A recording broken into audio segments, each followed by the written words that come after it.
السلام عليكم، مرحبا بكم في فيديو جديد ووصفة جديدة. وصفة اليوم مربى البرتقال والجريب فروت. قبل ما نبداو، الا بغيتو تشوفوا كيفاش كيتصايب اكتيفيا وبزاف ديال المنتجات تقدروا تصايبوهم غير في الدار، يمكنكم الالتحاق بالقناة الثانية ديالي والاشتراك فيها باش تشوفوا الجديد. هنايا كنحتاج 4 ديال الليمونات كبار، كنحكوا لهم القشره ديالهم، كنقطعوهم، وجوج ديال البومبلوموس او الجريب فروت كنعصروهم، ناخدو العصير ديالهم ونصفيوه، نديروه في كاسرونه ونصفيوه، يعني العصير ديال البرتقال العصير ديال الجريب فروت او البومبلوموس. كنضيفوا ليهم القشور ديال الليمون اللي سبق لينا حكيناهم، وكاس ديال السكر او 2 كيسان على حسب الذوق ديالكم. المهم انا ما درتوش حلو بزاف، درت فيه غير كاس ونص، تقدروا ديروا 2 كيسان.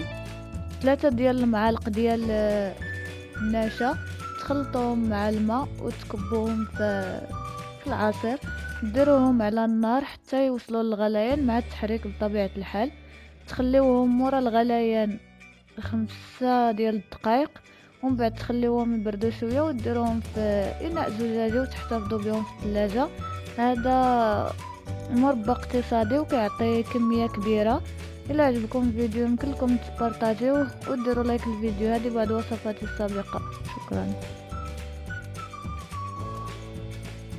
لايك ازرق للوصفه اذا اعجبتكم، اشترك في قناتنا ليصلكم الجديد. اشتراككم في القناه يساعدنا.